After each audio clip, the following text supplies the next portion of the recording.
Hi, hello, welcome you all to Econometrica. I am Kavi. അപ്പോൾ നമ്മൾ study plan ഇന്ന് launch ചെയ്യാണ് അല്ലെ. അപ്പൊ നമുക്ക് ആദ്യമുള്ള topic theory of consumer behaviour, utility, demand, price, income effect and substitution effect ആണ്. ഇതിൽ നമ്മൾ യൂട്ടിലിറ്റി ഓൾറെഡി ചർച്ച ചെയ്തതാണ് നമ്മളുടെ ലൈവ് ക്ലാസ്സിൽ. ഡിമാൻഡും ഡിമാൻഡിന്റെ പ്രോബ്ലംസും നമ്മൾ ചർച്ച ചെയ്തത് തന്നെയാണ്. അപ്പൊ ഇന്നത്തെ വൈകുന്നേരത്തെ ലൈവ് സെഷനിൽ നമുക്ക് 10 മണിക്ക് ഒരു ലൈവ് സെഷൻ ഉണ്ട്. ആ ലൈവ് സെഷനിൽ ഇനി നമുക്ക് ഇന്ന് കവർ ചെയ്യാനായിട്ടുള്ളത് ഇൻകം എഫക്റ്റും സബ്സ്റ്റിറ്റ്യൂഷൻ എഫക്റ്റുമാണ്. സോ അതിന്റെ ഒരു സെഷൻ നമുക്ക് ഇന്ന് രാത്രിയിൽ ഉണ്ടാകും. അപ്പൊ ഇത്രയും ടോപ്പിക്കുമായി റിലേറ്റ് ചെയ്യുന്ന MCQs ആണ് നമ്മൾ ഇപ്പൊ ചർച്ച ചെയ്യാനായി പോകുന്നത്. The law of diminishing marginal utility states that total utility increases at an increasing rate. Marginal utility increases with each unit consumed. Marginal utility decreases with each additional unit consumed. Total utility remains constant. And the right answer is option C ആണ് അല്ലെ. എന്താ law of diminishing marginal utility പറഞ്ഞ? As we consume more and more amount of particular good, the satisfaction declines. നമ്മൾ ഇതിന്റെ ക്ലാസ്സും already തന്നെ പോയതാണ് നമ്മളുടെ ആ ഒരു യൂട്യൂബ് ചാനലിൽ. So C is your right answer. Marginal utility decreases with each additional unit consumed. നമ്മൾ ഓരോ അഡീഷണൽ യൂണിറ്റ് കൺസ്യൂം ചെയ്യുന്നതിനനുസരിച്ചും നമുക്ക് അതിൽ നിന്ന് കിട്ടുന്ന എക്സ്ട്രാ സാറ്റിസ്ഫാക്ഷൻ എന്താകും? കുറഞ്ഞു വരും. Next question. Which of the following utility concepts is measurable in cardinal numbers? Ordinal utility, cardinal utility, total utility, marginal utility. See, utility എന്ന് പറഞ്ഞിട്ടുണ്ടെങ്കിൽ it is want satisfying power of a commodity ആണ്. ഒരു കമോഡിറ്റിയുടെ want satisfying power. അതിലൊന്നും നമ്മൾ video ചെയ്തിട്ടുണ്ടായിരുന്നു. രണ്ടായി തിരിക്കാം, ordinal utility എന്നും കാർഡിനൽ യൂട്ടിലിറ്റി എന്നും. ഓർഡിനൽ യൂട്ടിലിറ്റി വരുമ്പം റാങ്കിങ് ആണ് വരുന്നത്. First preference, second preference, third, അങ്ങനെ. നമ്പർ ഫോംസ് 1, 2, 3 എന്ന് പറയുകയാണെങ്കിൽ അത് കാർഡിനൽ യൂട്ടിലിറ്റി ആണ്. അപ്പൊ ഇവിടെ മെഷർ ചെയ്യാൻ പറ്റുന്നത് കാർഡിനൽ യൂട്ടിലിറ്റി ആണ്. ഓർഡിനൽ റാങ്കിങ് ആണല്ലോ. അടുത്ത question, indifference curve represents points of equal income, points of maximum profit, combinations of goods giving equal satisfaction, combination of goods with equal cost. And the right answer is C ആണ്. നമുക്കറിയാം indifference curve എന്ന് പറഞ്ഞിട്ടുണ്ടെങ്കിൽ നമുക്ക് combination of goods ആണ് അല്ലെ. X Y എന്ന് പറയുന്ന goods ഉണ്ടാവും, അതിന്റെ ഒരു കോമ്പിനേഷൻ ആണ്. അല്ലെങ്കിൽ നമ്മൾ എന്ത് കൂടുതൽ പ്രിഫർ ചെയ്യണം, എന്ത് കുറവ് എന്നുള്ളതാണ് ഇൻഡിഫറൻസ് കർവിൽ പോസ്റ്റുലേറ്റ് ചെയ്ത് തരുന്നത്. Next question, demand curve generally slopes upwards from left to right, downward from left to right, vertically, horizontally. And the right answer is left to right, downwards. Demand curve ഇങ്ങനെയായിരിക്കും slope ചെയ്യുന്നത്. Which of the following cause a movement along the demand curve? See, നമുക്ക് demand കർവില് രണ്ട് രീതിയിലുള്ളത്. ഒന്ന് മൂവ്മെന്റും ഉണ്ട്, രണ്ട് എന്താ വെച്ചിട്ടുണ്ടെങ്കിൽ നമുക്ക് അതായത് മൂവ്മെന്റിന്റെ കീഴിലാണ് എക്സ്പാൻഷൻ, അതുപോലെ തന്നെ കോൺട്രാക്ഷൻ മുതലായിട്ടുള്ള കാര്യങ്ങൾ വരുന്നത്. എക്സ്പാൻഷൻ, കോൺട്രാക്ഷൻ ഒക്കെ. ഇനി ഇവിടെ ചേഞ്ച് വരും. ചേഞ്ച് എന്ന് പറയുമ്പോഴാണ് നമുക്ക് ഇൻക്രീസ് ഡിക്രീസ് വരുന്നത്. അപ്പൊ ഇവിടെ മൂവ്മെന്റ് ആ ചോദിച്ചത്. മൂവ്മെന്റ് വരുന്നത് എപ്പോഴും, ഇതിന്റെ കോൺസെപ്റ്റ് നമ്മൾ രാത്രിയിൽ ഡിസ്കസ് ചെയ്തു തരാം. മൂവ്മെന്റ് വരുമ്പം നമുക്ക് എപ്പോഴും എന്തേ വരുള്ളൂ? പ്രൈസിൽ വരുന്ന ഫ്ലക്ച്വേഷൻസേ വരികയുള്ളൂ. ഇതിന്റെ കോൺസെപ്റ്റ് ഈവനിങ്ങിൽ നമ്മൾ ലൈവിൽ പോകുമ്പോൾ ഡിസ്കസ് ചെയ്യാം. Substitution effect occurs when income increases, price of the good increases, price of a substitute good changes, cheaper good is chosen over a relative expensive one. Option D ആണ്.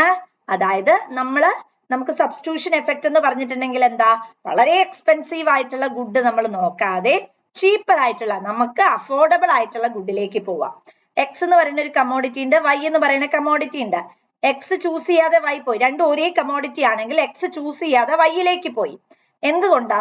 കാരണം എനിക്ക് വൈ എന്ന് പറയുന്നത് വളരെ ചിലവ് കുറവാണ്, എന്നിരുന്നാലും എന്റെ സാറ്റിസ്ഫാക്ഷനും അതിന് മീറ്റ് ചെയ്യാനായി സാധിക്കുന്നുണ്ട്. അടുത്ത question, income effect refers to the effect of change in income on quantity demanded, effect of price change on purchasing power, effect of inflation on income, none. Right answer is effect of price change on purchasing behavior.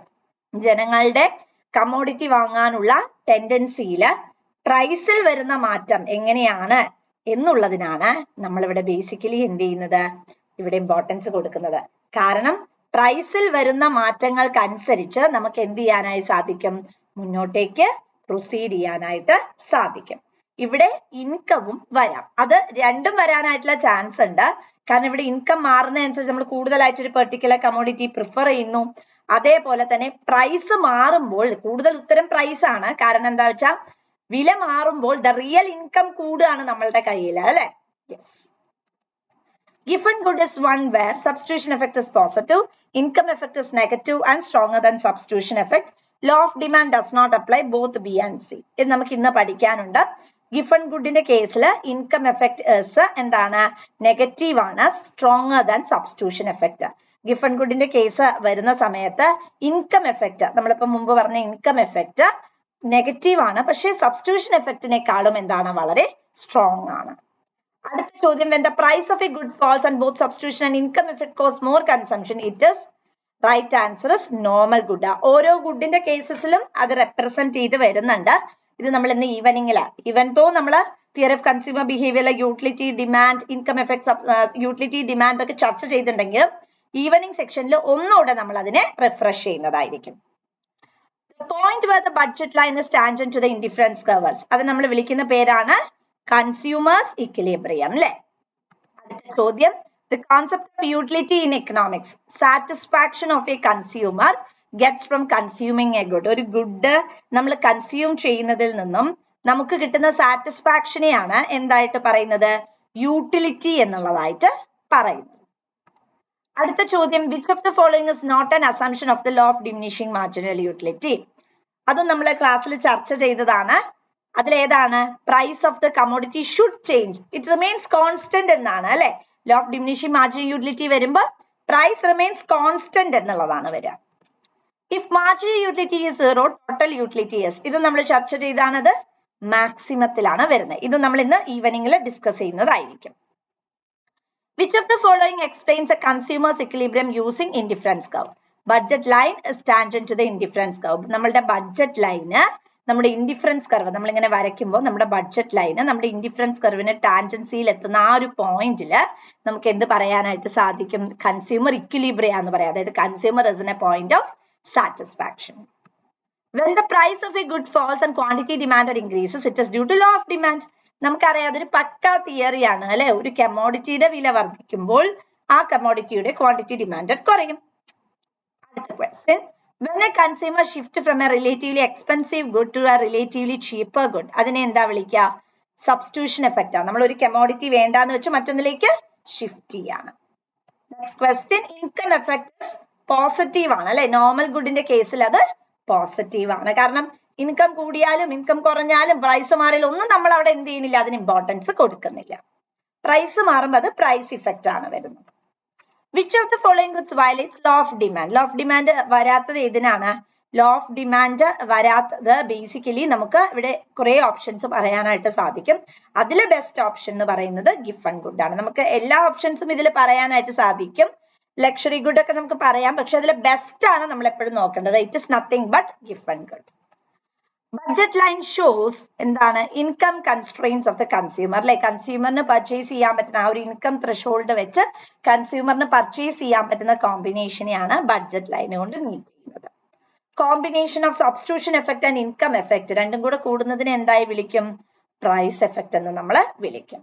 So friends, നമ്മൾ ഇന്ന് discuss ചെയ്തത് വളരെ വളരെ important ആയിട്ടുള്ള first ഞാൻ തന്ന ഇന്നത്തെ സ്കെഡ്യൂളിൽ ഇട്ടിട്ടുള്ള ആ ഒരു ഏരിയയിൽ നിന്നുള്ള കുറച്ച് ചോദ്യങ്ങളാണ്. ഇതിന്റെ ഡീറ്റെയിൽ ആയിട്ടുള്ള ഡിസ്കഷൻ ഇന്ന് രാത്രി 10 മണിക്ക് ഉണ്ടാകുന്നതാണ്. Stay tuned.